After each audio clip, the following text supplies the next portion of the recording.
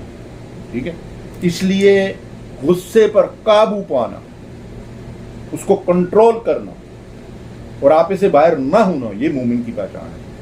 ایک شخص کو نبی کریم صلی اللہ علیہ وسلم نے 3 مرتبہ فرمایا لا تغضب, غصہ نہ کیا کرو, غصہ نہ کیا کرو, غصہ نہ کیا کرو. تو فرمایا یہ ان کی ایک اہم صفت ہوتی ہے. اور اگلی صفت کیا ارشاد فرمائی, وَلَافِينَ عَنِ النَّاسِ, لوگوں کے قصور معاف کر دیتے ہیں.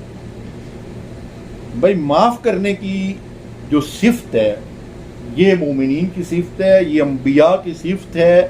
انبیاء علیہ السلام لوگوں کے بڑے بڑے قصور معاف کر دیتے تھے. ہمارا حال کیا ہے؟ ہم کہتے ہیں نہیں, اس نے تو میرے ساتھ یہ زیادتی کی ہے, یہ ظلم کیا ہے, اس نے تو میرا حق مارا ہے, اس نے تو فلاں کیا ہے, اس نے یہ کیا ہے, اس نے میرے باپ دادا کے ساتھ دشمنی کی ہے, پتہ نہیں کیا کیا ڈھونڈتے رہتے ہیں. انتقامی جذبات اپنے اندر آگ بھڑک رہی ہوتی ہے. معاف کرنے والی تو بات ہی ختم ہوتی جا رہی ہے معاشرے سے. رسول اللہ صلی اللہ علیہ وسلم کی امتی ہیں, کیسے کیسے مجرموں کو اللہ کے نبی صلی اللہ علیہ وسلم نے معاف کیا. مکے والوں کی معافی کے واقعہ تو بہت مشہور ہے, سب کو معلوم ہے. یہ جس غزوہ خیبر کا میں نے ذکر کیا ہے نا جی, اسی غزوہ خیبر میں یہودی عورت نے رسول اللہ صلی اللہ علیہ وسلم کو گوشت میں زہر ملا کر دیا تھا. جبریل نے آ کر اطلاع دی تھی, اے محمد صلی اللہ علیہ وسلم یہ نہیں کھانا, اس میں زہر ملا ہوا. آپ کے ساتھی نے کھا لیا تھا لقمہ, اس زہر کی وجہ سے وہ شہید ہو گئے. جب اس عورت نے اعتراف کر لیا, اتنی بڑی مجرم تھی وہ, اللہ کے رسول صلی اللہ علیہ وسلم نے اس کو بھی معاف کر دیا. سبحان اللہ. والکاظمین الغیظ والعافین عن الناس, قصور معاف کر دینا. حدیث مبارکہ میں ہے قیامت کے دن اللہ تبارک و تعالیٰ کے فرشتے اعلان کر رہے ہوں گے کہاں ہیں لوگوں کے قصور معاف کرنے والے؟ آئیں اور وہ جنت کی طرف بڑھیں، اس لیے کہ قصور معاف کرنے کی جزا اللہ کی طرف سے صرف جنت ہے۔ علامہ ابن کثیر نے اس حدیث کو روایت کیا ہے۔ قصور معاف کر دینا، بھئی چھوٹا ہو یا بڑا ہو، قصور معاف کرنے کے بدلے آپ کو بڑی چیز مل رہی ہے، جنت۔ تو کسی کا کتنا بڑا قصور ہوگا بھائی، معاف کر دیں۔ کوئی معافی مانگے یا نہ مانگے اگلا، ہم تو معافی مانگنے پر بھی معاف نہیں کرتے، اور اس پر اللہ سخت غضبناک ہوتا ہے جو کسی کے معافی مانگنے کے باوجود اس کو معاف نہیں کرتا، اللہ اس سے سخت ناراض ہوتا ہے۔ تو محترم بھائیو، غصے کے اوپر قابو پانا اور قصور معاف کر دینا اللہ کے نبی صلی اللہ علیہ وسلم اور آپ کے صحابہ، ان کی زندگیاں ہمارے لیے مشعل راہ ہیں۔ حضرت حسن رضی اللہ تعالی عنہ کے گھر کوئی مہمان تشریف لائے، آپ کا کوئی غلام ان کے لیے کھانا لے کر آیا، گرم گرم شوربے کا پیالہ اس کے ہاتھ سے گر گیا۔ حضرت حسن رضی اللہ تعالیٰ عنہ کیا ہوا؟ اس غلام نے آپ کی طرف دیکھا تو ظاہر ہے کہ آپ قدرے غصے میں تھے، تو اس نے قرآن مجید کی یہی آیت تلاوت شروع کر دی، والکاظمین الغیظ، غصے پر قابو رکھنے والے ہوتے ہیں مومن۔ تو حضرت حسن رضی اللہ تعالیٰ عنہ نے فرمایا اچھا میں نے قابو پا لیا غصے کے اوپر۔ اس نے آگے پڑھ دی آیت والعافین عن الناس، وہ قصور بھی معاف کر دیتے ہیں، جا تیرا قصور بھی معاف کر دیا۔ اس نے آیت مکمل ہی کر لی، اس نے کہا واللہ یحب المحسنین، اللہ احسان کرنے والوں کو پسند کرتا ہے۔ اب حسن رضی اللہ تعالیٰ عنہ نے احسان بھی کر دیا۔ کیا احسان کیا؟ جا تجھے آزاد کر دیا، غلام سے آزاد کر دیا۔ سبحان اللہ۔ قصور کرے اور غلامی سے آزادی مل جائے، آج کے دور میں کوئی تصور کیا جا سکتا؟ اب سنیے آج کا دور کیا ہے۔ یہ چودھری جاوید جو ہے نا، وہ کالم نگار بھی ہے اور تجزیہ نگار بھی ہے۔ اس نے ایک کالم لکھا، ایک واقعہ لکھا، بالکل ایسا ہی واقعہ ہے۔ ایک بہت بڑا شیخ تھا، لینڈ لارڈ، بہت ساری فیکٹریوں کارخانوں کا مالک۔ تو کہتا ہے اس نے اپنے گھر پہ میری دعوت کی، تو ہم جب کھانے کے لیے بیٹھے تو انواع اور اقسام کے کھانے، اور میں دیکھ کر حیران ہو رہا تھا کہ کہاں سے شروع کروں۔ تو ان کا ایک بوڑھا ملازم جو ہے وہ کھانا لے کر آیا، تو اس کے ہاتھ سے جو ہے وہ برتن گر گیا، اور اتفاق ایسا ہے کہ شیخ صاحب جو سیٹھ صاحب تھے، جو میزبان تھے، بڑا زرق برق لباس انہوں نے زیبتان کیا ہوا تھا، ان کے اوپر گر گئے۔ شیخ صاحب غصے میں آپے سے باہر ہو گئے، اس کو غلیظ گالیاں بکنے لگے۔ اس کے بعد اپنے بیٹے کو بلایا، اسے کہا کہ اسے لات مار کے گھر سے باہر نکالو۔ اس نوکر کو فارغ کر دیا۔ جاوید چودھری کہتے ہیں کہ میں نے بھی شیخ صاحب کو سمجھایا کہ بھائی ایک تو بوڑھا آدمی ہے، دوسرا آپ کا خادم اور نوکر ہے، پتہ نہیں کتنی زندگی ہو گئی تمہاری خدمت کرتے ہوئے، تو غلطی ہوئی ہے، اسے وہ معافی مانگ رہا ہے بیچارہ۔ شیخ صاحب کا غصہ ٹھنڈا نہیں ہو رہا تھا، اور وہ چودھری صاحب کہتے ہیں کہ میں بھی وہاں سے اٹھ کے چلا آیا، مجھے سخت محسوس ہوا کہ یار یہ کتنا ظالم انسان ہے۔ کہتے اس کے بعد میں نے اس سے تعلقات ختم کر دیے۔ مدت گزر گئی، کئی سالیں گزر گئی، تو ایک دن وہ اور اس کی بیوی دونوں جو ہے وہ میرے گھر آ گئے۔ پہلے جب میں نے ان کو گاڑی سے اترتے دیکھا تو میں حیران اور پریشان کہ کہاں وہ لینڈ کروزر ہیں اور کہاں وہ بڑی بڑی مطلب یہ نئے ماڈل والی گاڑیوں، اور ایک ٹوٹی پھوٹی چھوٹی سی گاڑی کے اندر جا وہ شیخ صاحب اور اس کی وائف میرے گھر پہ آ رہے ہیں، بیٹھے بات چیت۔ تو جو شیخ تھا، سیٹھ تھا، وہ تو خاموش بیٹھا ہوا، بیگم صاحبہ نے اپنی کہانی سنانا شروع کر دی۔ چودھری صاحب ہمارے ساتھ یہ ہوا کہ کچھ عرصے سے ہم بڑے نامساعد حالات کا شکار ہیں، 2 بیٹے تھے، ایک کو کینسر ہو گیا، وہ مر گیا، اس کے علاج کے لیے شیخ صاحب نے باہر کے ملکوں سے بھی رابطہ کیا، باہر بھی گئے، کوئی مطلب یہ ہے کہ علاج نہیں چلا، آخر وہ مر گیا۔ اب دوسرا جو ہے وہ پاگل ہو گیا ہے، اپنی حالت خراب ہے، فیکٹری میں آگ لگ گئی، سارا کچھ جل گیا، ختم ہو گیا، بڑے تباہ حال ہیں۔ یہ گاڑی جو ہے وہ کسی جاننے والے کی مانگ کر لے کر آئی۔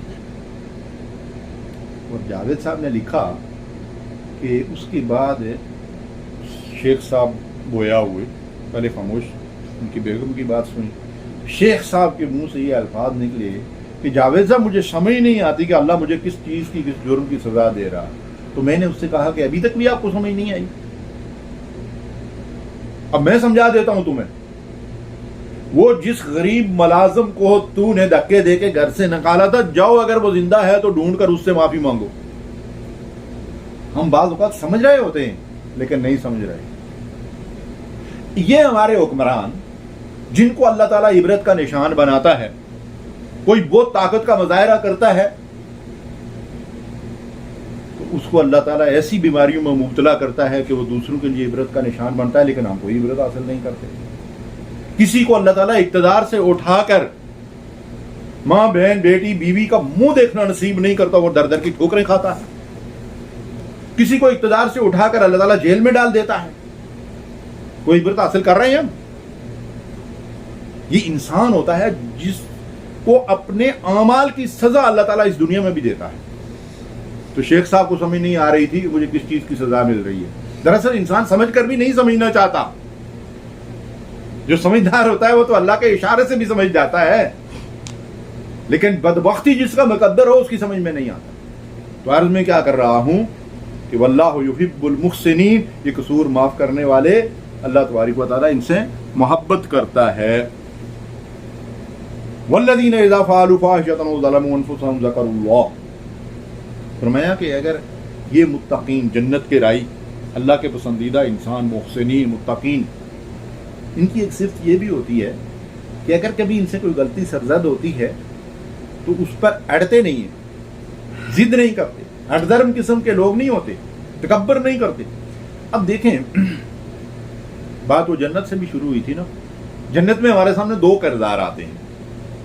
ایک ہمارے جد امجد سیدنا آدم علیہ السلام، ان سے بھی غلطی سرزد ہوئی نا۔ اللہ نے منع کیا تھا وَلَا تَقْرَبَا هَٰذِهِ الشَّجَرَةَ، اس درخت کے پاس نہیں جانا۔ شیطان نے ورگلایا، وسوسہ اندازی جو بھی ہوئی، فنسی آدم، اللہ فرماتا ہے کہ آدم اس وقت میری اس نصیحت کو بھول گئے۔ بھولنا انسان کی فطرت ہے۔ تو اس نصیحت کو بھولنے کی وجہ سے انہوں نے، آدم اور حوا نے، وہ پھل کھا لیا جس سے اللہ نے منع کیا تھا۔ اب غلطی ہے نا۔ اب اس کے بعد ان کا رویہ کیا ہے؟ ربنا ظلمنا انفسنا وان لم تغفر لنا وترحمنا لنکونن من الخاسرین، ہمارے رب ہم نے ظلم کر لیا، ہم نے زیادتی کر لی، ہم سے غلطی ہو گئی ہے، معاف کر دیا، اگر تو نے معاف نہ کیا تو ہم تو ظالموں میں شامل ہو جائیں گے۔ اللہ ہمیں ظالموں میں شامل نہ کرنا، ہمارا گناہ معاف کر دے، ہماری غلطی معاف کر دے۔ فتاب علیہ، اللہ نے ان کی توبہ قبول کر لی، اللہ نے ان کی غلطی معاف کر دی۔ دوسری غلطی کس نے کی تھی؟ جب اللہ نے حکم دیا فرشتوں کو، ساری مخلوق کو، آدم کو سجدہ کرو، تو شیطان ابلیس نے سجدہ نہیں کیا نا، لیکن اس کے بعد اس نے کیا کیا؟ بجائے اس کے کہ اپنی غلطی کا اعتراف کر کے اللہ سے معافی مانگتا، واستکبر، بڑی چیز ہوں میں کیا ہوں؟ میں تو آگ سے پیدا کیا گیا ہوں، یہ مٹی کے پتلے کو میں کیسے سجدہ کر سکتا ہوں؟ تو اس تکبر کے نتیجے میں اس کا انجام کیا ہوا؟ جا تو بھی اور تیرے پیچھے چلنے والے بھی، ان سے میں جہنم بھروں گا۔ یہ دو رویے ہمارے سامنے آتے ہیں۔ میں اور آپ اپنا جائزہ لیں کہ ہمارا رویہ کون سا ہوتا ہے جب ہم سے کوئی غلطی سرزد ہوتی ہے۔ تو اللہ فرماتا ہے کہ یہ ایمان والے، یہ مومن، یہ محسنین وہ ہوتے ہیں، متقین وہ ہوتے ہیں، جب ان سے غلطی سرزد ہوتی ہے، کوئی گناہ ہو جاتا ہے تو فوراً اللہ کی طرف رجوع کرتے ہیں، توبہ کرتے ہیں، استغفار کرتے ہیں، معافی مانگتے ہیں، اور اپنے گناہ پر اڑے نہیں رہتے شیطان کی طرح، ابلیس کی طرح، فوراً اللہ کی طرف رجوع کرتے ہیں، معافی مانگتے ہیں۔ اللہ معاف کرنے والا۔ وَمَن يَغْفِرُ الذُّنُوبَ إِلَّا اللَّهُ، اللہ کے سوا کوئی بخشنے والا نہیں۔ تو محترم بھائیو، اب اللہ رب العالمین ان متقین محسنین کی، جو اللہ سے ڈرنے والے ہیں، جو سودی نظام کے اوپر چلنے والے نہیں ہیں، جو اللہ اور اس کی نافرمانیوں سے بچنے والے ہیں، فرمایا اولئک جزاؤہم مغفرۃ من ربہم، ان کے لیے اللہ کی طرف سے بہت بڑا بدلہ ہے۔ کیا؟ وجنات تجری من تحت الانہار خالدین فیہا، اللہ کی بخشش بھی اور اس کی جنت بھی، جس میں ہمیشہ رہیں گے۔ اگر میں اور آپ بھی اس جنت کے متلاشی ہیں تو ان آیات میں ہمارے لیے ایک رہنمائی ہے، ہم اللہ اور اس کے رسول کی اطاعت کریں، اللہ اور اس کے رسول کی نافرمانیوں سے اپنے آپ کو بچائیں، اللہ کی بخشش اور مغفرت کا کوئی موقع ہاتھ سے نہ جانے دیں، نیکیوں اور بلائیوں اور خیر کے معاملے میں ایک دوسرے سے آگے بڑھنے کی کوشش کریں، نافرمانیوں سے توبہ کریں، استغفار کریں، معافی مانگیں۔ مال تھوڑا ہے، زیادہ ہے، اللہ نے جو دیا ہے اسے اللہ کے راستے میں خرچ کریں، دوسروں کے قصور معاف کر دیا کریں، غیظ و غضب کی حالت میں دوسروں پر ظلم اور زیادتی اور چیخ و پکار نہ کیا کریں، اور اللہ کی طرف ہمیشہ رجوع کرتے رہیں، استغفار کرتے رہیں، معافی مانگتے رہیں۔ اللہ گناہوں کا بخشنے والا ہے، اور وہ رب فرماتا ہے وَنِعْمَ أَجْرُ الْعَامِلِينَ، نیک عمل کرنے والوں کو یہ بہترین صلہ ہے وہ دے رہا ہے۔ اللہ رب العالمین ہمیں بھی انہی نیک لوگوں میں شامل فرمائے جن کے حصے میں آخرت میں اللہ کی رضا اور اس کی جنت آئے گی۔ وآخر دعوانا ان الحمد للہ رب العالمین، وصلی اللہ